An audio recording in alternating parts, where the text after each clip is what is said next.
Bueno, en lo que concierne a mis referentes artísticos, he de decir que tengo un gusto bastante ecléctico al respecto, ya que van de artistas conceptuales hasta artistas figurativos, pero son precisamente estos últimos los que tienen una mayor influencia en mi obra, dado el lenguaje naturalista en el que me muevo, empezando desde los grandes maestros de la pintura, como son Rembrandt, Velázquez, El Greco, Rivera incluso, y más de esta parte barroca, dijéramos, en la que sí que tengo bastante influencia en cuanto al cromatismo, la composición, el dibujo, el tratamiento de la pintura, etcétera.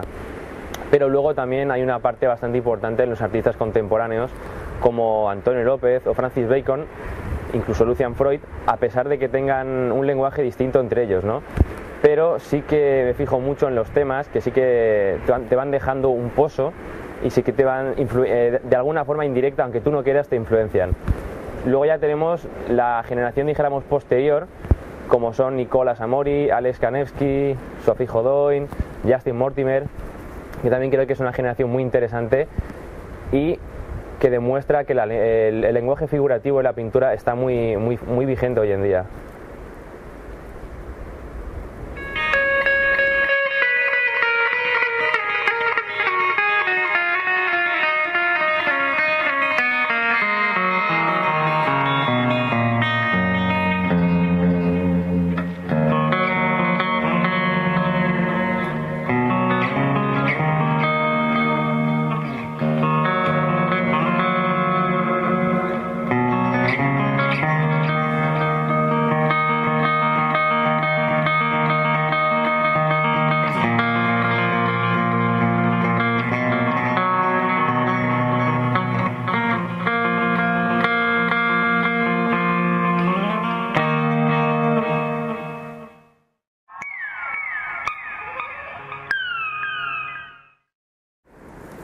Bueno, el proceso creativo de mi obra nace a partir de una idea preconcebida que tengo en la cabeza, a la que poco a poco le voy dando forma, hasta que dijéramos que está en el punto óptimo de desarrollo para ella, ¿no?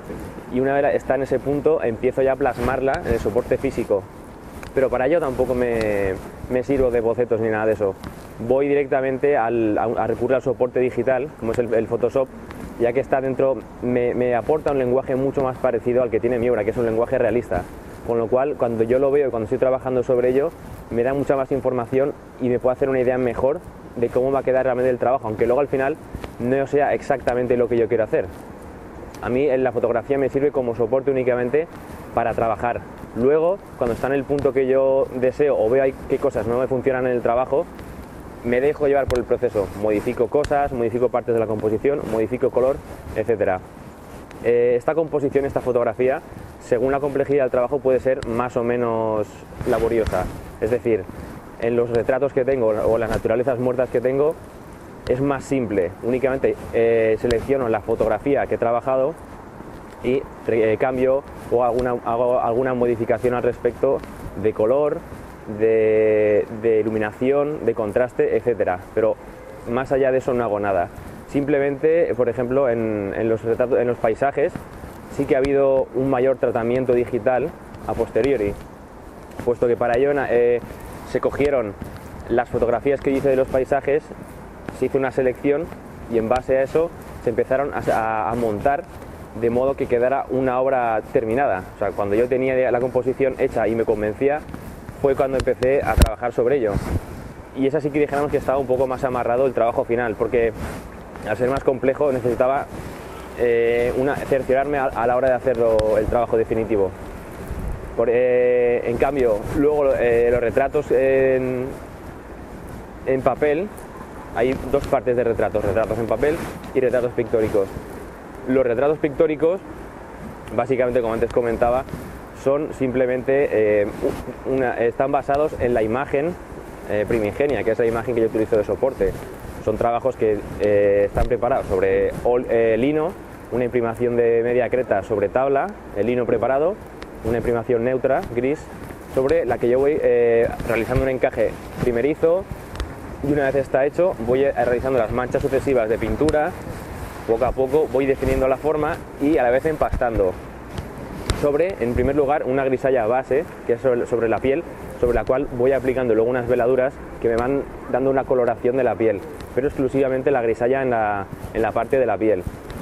Y una vez está eso, voy añadiendo tanto en la parte de la figura como en los fondos mayor carga pictórica para que el cuadro vaya cogiendo una apariencia más realista, sobre todo.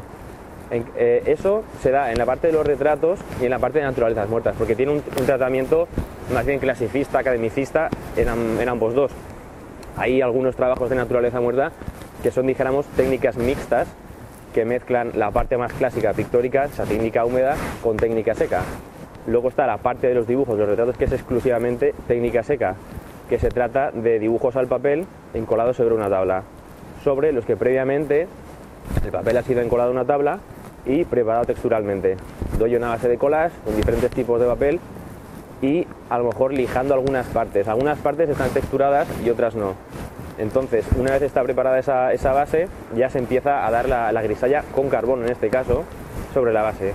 Empieza a hacer el encaje y poco a poco dando forma con lápices con T, luego sacando luces con la gamuza y con la goma, y a posteriori voy sacando a lo mejor con otro tipo de recursos, luces con una cuchilla, a lo mejor los puntos más luminosos de las partes más brillantes, incluso recurro al acrílico, pero básicamente es un trabajo también muy de capas, muy elaborado como el que tienen las pinturas. En última instancia tenemos los paisajes, que al fin y al cabo llevan la misma preparación que los cuadros que mencionaba al principio, lo que pasa que está todo dentro de una gama de grises, en blanco y negro.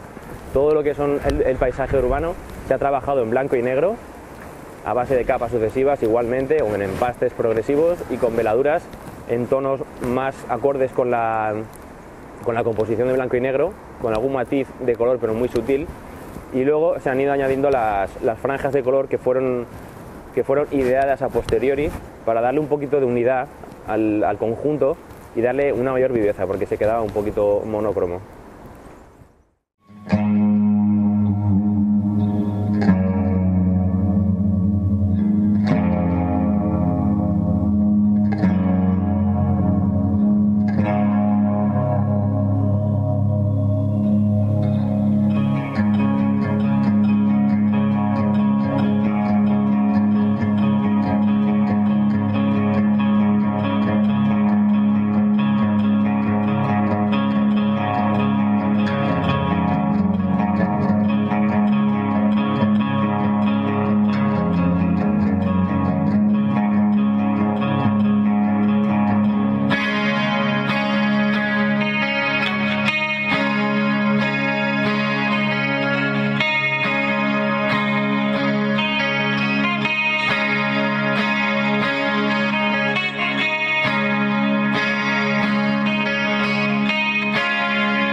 Bien, el proyecto expositivo que voy a presentar aquí se trata de una particular revisión del concepto de realidad, donde la idea o el concepto de realidad es el pretexto y el dibujo y la pintura son los vehículos para hablar de los diferentes procesos creativos desde los que se puede abordar una obra de arte.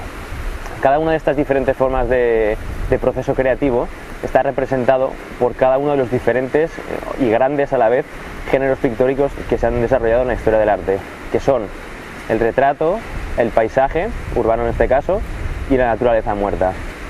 En primer lugar, el retrato viene a estar representado por un proyecto que se llama Pulsiones Culturales. Este proyecto es un proyecto teórico-práctico que se desarrolló desde mediados de 2010, o finales más bien de 2010, hasta mediados de 2011. Y se trata de un proyecto que consta de varias partes.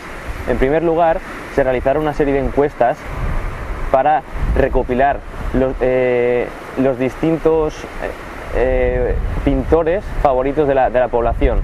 Cada una de estas encuestas se repartió a los diferentes rangos de población de la sociedad de Castellón, diferentes edades, diferentes gustos, para así, dijéramos, recopilar cuáles eran sus favoritos, no los más conocidos. Una vez cotejados estos resultados, se extrajeron, dijéramos, ya los 4 artistas que habían sido más valorados por la sociedad. Una vez se tuvo esto y cotejados los resultados, se procedió a la segunda parte del proyecto, que era realizar una entrevista personal con cada uno de ellos. En esta entrevista, en primer lugar, se realizaron una serie de fotos previamente para una entrevista personal, para conocer, dijéramos, un poco al pintor y sacar de aquí una sesión fotográfica. De ahí la idea era sacar fotografías para retratos pictóricos, un retrato, dijéramos, más clásico al uso, y en segundo lugar retratos dibujísticos de un primer plano. Estos primeros eran plano americano, retrato típico al uso, clásico, al óleo y de 3/4. Y estos segundos eran más bien un primer plano, donde lo que primara era el dibujo, con un cariz más experimental, pero siempre dentro de la técnica seca. En este proyecto, dijéramos que es una forma de demostrar de que el proceso creativo está supeditado a la parte teórica, a la idea, que es una parte teórica que se desarrolló en un principio y que responde precisamente al proyecto teórico que se desarrolló antes de hacer la obra. La segunda parte de ellas está representada por el proyecto, la serie de cuadros titulada Fotogramas, donde se representan una serie de paisajes urbanos, vistas de Castellón, donde también podemos encontrar varias partes. En primer lugar, tenemos una serie de 2 cuadros que representan una especie de confrontación de arquitecturas clásicas con modernas, para representar y estudiar el paisaje urbano de la ciudad, representar ese contraste que hay a nivel arquitectónico en nuestra ciudad. Después, luego hay el resto de cuadros responde a composiciones del casco antiguo de la ciudad, únicamente con un fin meramente arquitectónico y con la ausencia de presencia humana.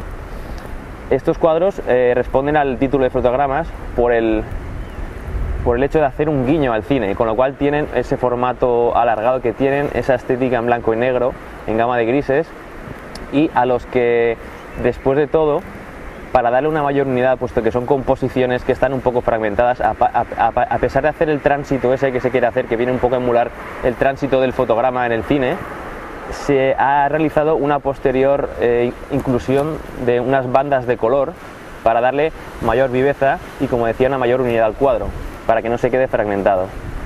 Esta segunda parte, como decía, viene a representar que la idea va tomando forma en la medida en que el proceso creativo se va desarrollando. Dijéramos que esto está realizado a partes iguales, al 50%. En último lugar, tenemos la parte de naturaleza muerta, que son 2 partes también. Una responde en general son todo cuadros de pequeño formato, donde hay una parte más clásica, donde predomina el óleo sobre lino, con un tratamiento clásico y en color, combinada con otra, donde predomina únicamente el dibujo o el dibujo combinado con el color. Entonces hay una parte más experimental, pensada para ser expuesta como un mural en conjunto. Aquí el fin último del proyecto era demostrar de que el objeto por sí mismo se puede justificar. Cuando la imagen es suficientemente intensa y verdadera, habla por sí sola, no hace falta explicar nada. Con lo cual, remitiendo a la forma de argumentar lo otro, la idea y la obra van de la mano. Entonces, como conclusión de la exposición, vendría a decir que la obra en sí misma tiene un mensaje implícito y muchas veces no hace falta ser explicado para demostrar de que sí que tiene un mensaje verdadero. A veces parece ser que es necesario explicarla, pero realmente siempre está ahí, nunca desaparece. Y esa es la forma de evidenciarlo, de que eso es así.